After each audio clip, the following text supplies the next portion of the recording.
नमस्कार दोस्तों, एक बार फिर से स्वागत है आप सभी का। दोस्तों, दिल्ली पुलिस की वैकेंसी जो आ रखी है कांस्टेबल की, उस वैकेंसी की सारी इन्फॉर्मेशन हम आज लेकर आए हैं इस वीडियो में। दोस्तों, क्या है लास्ट डेट, तो लास्ट डेट को हम ध्यान में रखेंगे, बहुत ज़रूरी भी है। ये 30 सितंबर लास्ट डेट है दिल्ली पुलिस कांस्टेबल की, मेल और फीमेल दोनों के लिए। 1 सितंबर से स्टार्ट हो गए थे फॉर्म, 30 सितंबर तक लास्ट डेट है। इसके बाद फॉर्म में अगर किसी के भरने में कुछ गलती भी हो जाती है, मैं तो कहता हूँ कि आप पूरी सावधानी से फॉर्म भरें। अगर फिर भी कुछ गलती हो जाती है तो उस गलती को सुधारने का आपको एक मौका दिया जाएगा, जिसमें एक्स्ट्रा फीस आपसे ली जाएगी। ये मौका दिया जाएगा आपको 3 से 4 तारीख को, मतलब 3 अक्टूबर से 4 अक्टूबर के बीच आप ये करेक्शन करवा सकते हो। अगर किसी की गलती हो गई है तो जहाँ तक हो सकता है गलती नहीं होनी चाहिए। फॉर्म हमेशा पूरी सावधानी के साथ भरना चाहिए। किसी ई मित्र वाले से भी भरवाते हो तो पास बैठ के फॉर्म भरवाएं, जिससे कुछ गलती होने के चांसेस कम हो। क्या है एज लिमिट, उसका भी हम देख लेते हैं, और क्या है पूरा प्रोसेस, क्या क्या होगा। देखो दोस्तों, पहले होगा एक CBT टेस्ट, जो कंप्यूटर बेस्ड टेस्ट होगा। उसके बाद आपका PE और MT जो होगा, जैसे फिजिकल और वो है, वो आगे बाद में होगा।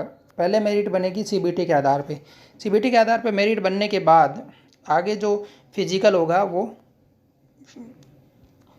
फिजिकल होने के बाद ही आपको आगे का प्रोसेस पूरा रहेगा और फाइनल मेरिट लास्ट में बनेगी।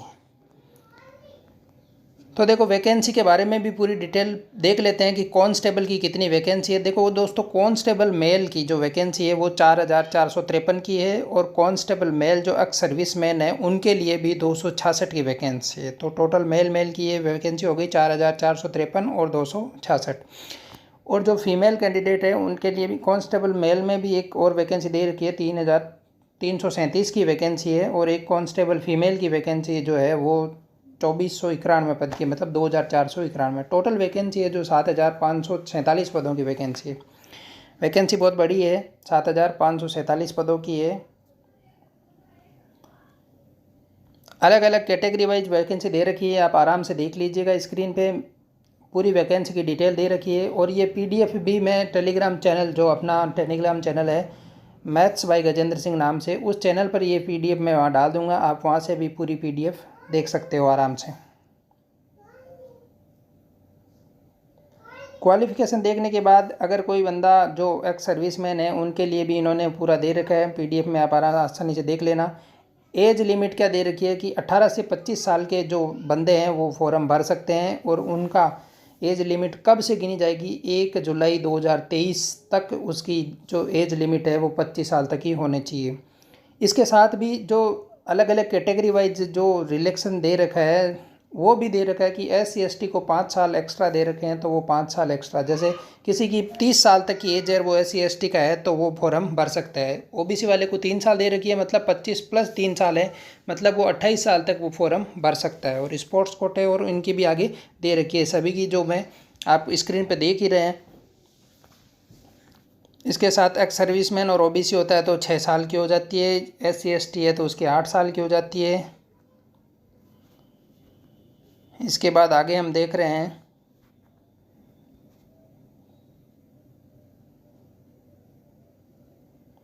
सर्टिफिकेट की बात करें तो ये कह रहे हैं कि नया ही सर्टिफिकेट होना चाहिए आपके पास।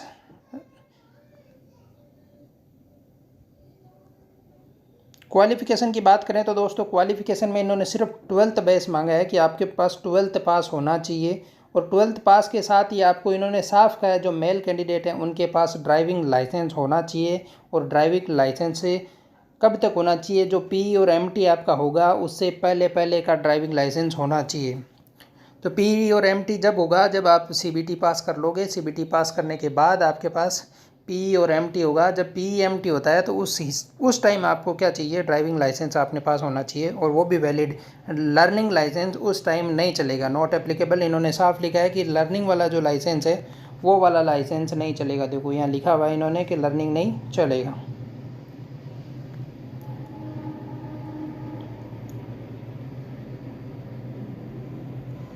बाकी डिटेल आप देख ही सकते हैं। एनसीसी वाले कैंडिडेट के लिए बहुत अच्छा मौका है। एनसीसी वाले कैंडिडेट को इन्होंने कहा है, देखो एनसीसी कैंडिडेट के लिए एक्स्ट्रा मार्क्स भी मिलेंगे, और क्या क्या मिलेंगे एक्स्ट्रा मार्क्स वो देखो। जिसके पास सी सर्टिफिकेट है उसको 5% एक्स्ट्रा मार्क्स मिलेगा, और जिसके पास बी सर्टिफिकेट है उसको 3% मिलेगा, और जिसके पास ए सर्टिफिकेट है उसको 2% एक्स्ट्रा मार्क्स मिलेगा। मतलब एनसीसी वाले कैंडिडेट के लिए बहुत अच्छा मौका है, उनको एक्स्ट्रा मार्क्स भी मिलेंगे। ये मार्क्स कब मिलेंगे आपको, जब आपकी सीबीटी हो जाती है तो उस टाइम आपको एक्स्ट्रा मार्क्स मिल जाएंगे। उस हिसाब से शॉर्ट लिस्टेड में जब आप होते हो तो उसी हिसाब से आपको मिल जाएंगे, एक्स्ट्रा मार्क्स मिल जाएंगे परसेंटेज में। इसके साथ साथ अगर कोई कैंडिडेट जो पुलिस, जो ये रक्षा यूनिवर्सिटी, राष्ट्रीय रक्षा यूनिवर्सिटी, जो राष्ट्रीय रक्षा यूनिवर्सिटी है, इससे अगर किसी ने डेस्टिनेशन कर रखा है तो 5%, फर्स्ट क्लास उसकी है, अगर उसमें जो डिप्लोमा या सर्टिफिकेट जिसने ले रखा है उस सर्टिफिकेट में अगर उसके फर्स्ट डिवीज़न है तो उसको 4% एक्स्ट्रा मिलेंगे, सेकंड डिवीज़न है तो 3%, और पास, सिर्फ पास हो रखा है तो भी उसको 2% एक्स्ट्रा मिलेंगे। मतलब अगर कोई कैंडिडेट एनसीसी वाला हो और उसने ये डिप्लोमा भी ले रखा हो तो उसके लिए बहुत ज़्यादा फ़ायदेमंद है। और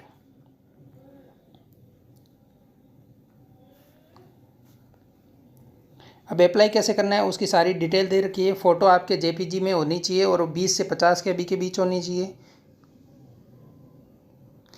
3 महीने से ज़्यादा पुराना फ़ोटो नहीं लगाएं। अगर 3 महीने से ज़्यादा फ़ोटो पुराना लगाते हैं हम तो एग्ज़ाम के टाइम हमें दिक्कत हो सकती है, क्योंकि उस टाइम चेहरा मैच नहीं हुआ हल्का भी तो एग्जामिनर जो रहते हैं सेंटर पे वो आपको बाहर कर सकते हैं। तो फ़ोटो नया से नया अपडेट करें। इसके बाद फ़ीस दे रखी है इन्होंने एसएससी की। वैसे ही फ़िक्स फ़ीस होती है जो 100 रुपये लेते हैं एसएससी वाले, तो एसएससी की फ़ीस 100 रुपये, इसकी भी 100 रुपये ही फ़ीस है। इसके बाद में कहाँ कहाँ सेंटर है वो भी दे रखे हैं। राजस्थान में अपने 7-8 सेंटर दे रखे हैं, जो भी आप देख लो। अजमेर है, अलवर है, भरतपुर है, बीकानेर है, जयपुर है, जोधपुर है, कोटा है, श्रीगंगानगर भी है, और उदयपुर सीकर भी है। तो यही सेंटर अपने राजस्थान के, यहाँ आप राजस्थान के ले सकते हो। सेंटर कोड दे रखा है साथ साथ में।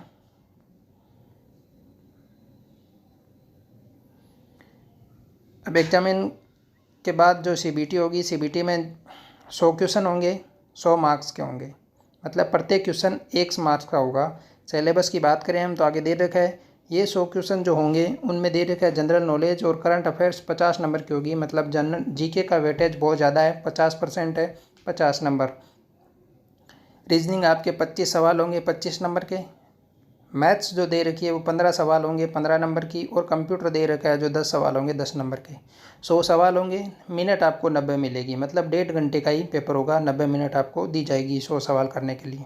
माइनस मार्किंग में भी आपको साफ कह दिया है कि 0.25 मार्क्स की माइनस मार्किंग होगी। इन्होंने मार्क्स लिखा है तो सीधा सीधा है कि 1/4 माइनस मार्किंग है। सिलेबस पूरा दे रखा है डिटेल में।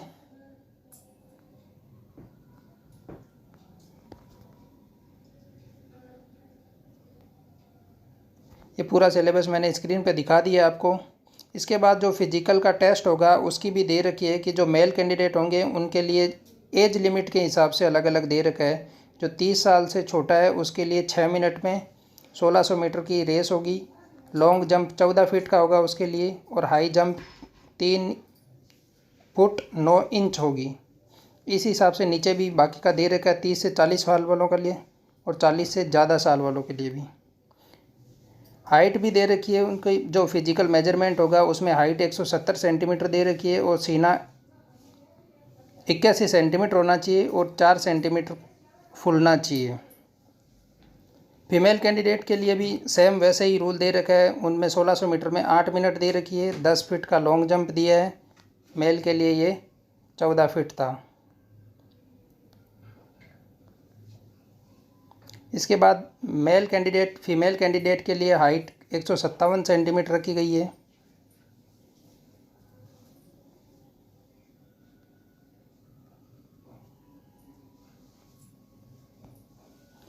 वैलिड आईडी जो होगी आपकी वो आधार कार्ड होगा, वोटर आईडी होगी, driving licence, PAN card, passport, और किसी कॉलेज या यूनिवर्सिटी का आईडी कार्ड भी आप वैलिड है। दोस्तों सिलेक्शन का प्रोसेस क्या होगा, इसमें दे रखा है कि सीबीटी एग्ज़ाम जो होगी उसके नंबर, पीई के नंबर, फिजिकल एंडोरेंस के नंबर और मेजरमेंट टेस्ट, इन तीनों का मिला के मेडिकल एग्जामिनेशंस जो फाइनली सेलेक्टेड कैंडिडेट का होगा।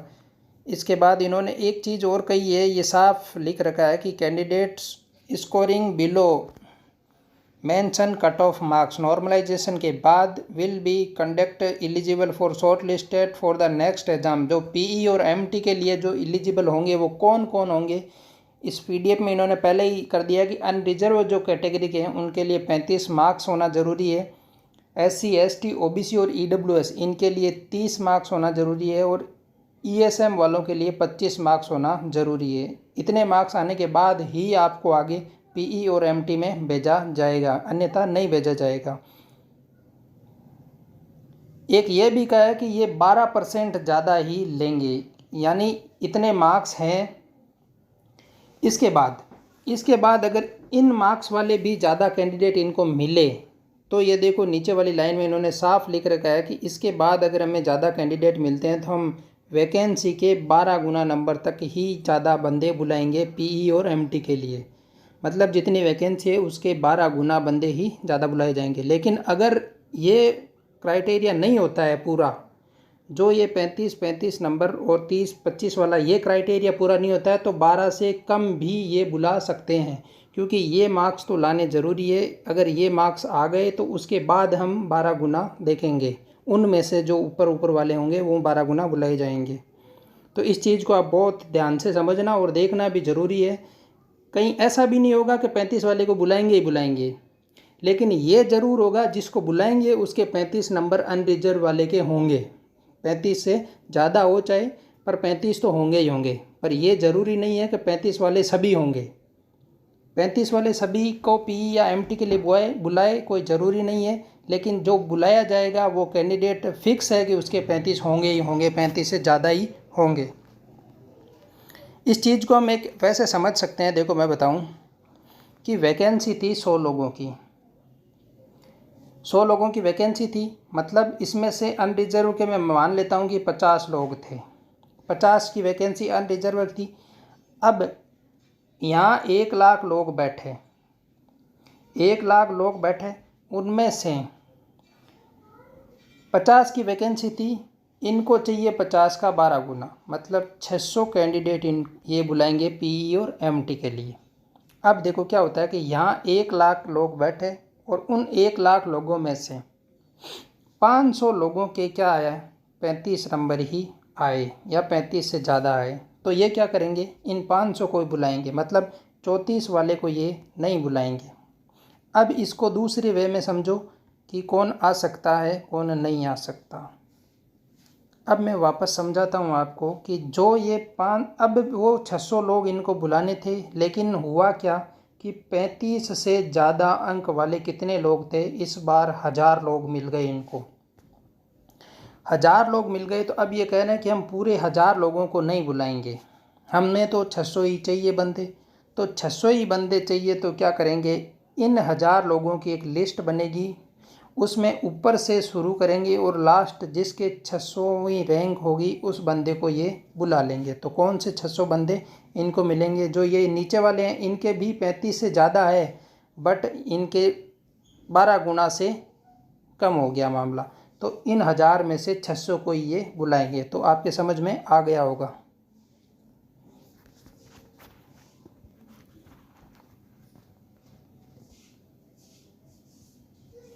टाई केस में भी इन्होंने दे रखा है कि पार्ट ए पार्ट बी के हिसाब से हम देखेंगे। सीबीटी फर्स्ट में पहली बार देखेंगे कि पार्ट ए में किसके ज़्यादा है, फिर देखेंगे अगर वो भी टाई होता है तो फिर देखेंगे पार्ट बी में ज़्यादा किसके हैं। अगर उनके दोनों के सेम होने के बाद हम देखेंगे डेट ऑफ बर्थ, जिसकी जो ज़्यादा उम्र का होगा उस कैंडिडेट को पहले लिया जाएगा, और उसके बाद भी अगर सेम हो जाता है तो फिर अल्फ़ाबेट ऑर्डर के हिसाब से कैंडिडेट को ले लेंगे।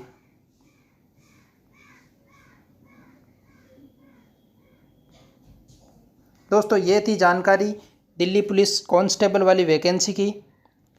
पूरा वीडियो आपने देखा, धन्यवाद।